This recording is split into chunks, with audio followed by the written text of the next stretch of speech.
during activities that require digital access, including preparation related to the National Career Assessment Examination or NCAT. According to school officials, some computers experience technical issues such as system errors and slow performance. Students are advised to remain calm as schools ensure all necessary arrangements are made.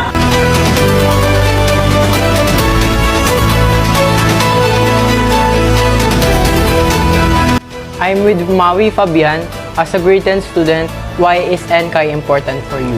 Para sa akin, ang NCAI importante para makapili ng track sa senior high school.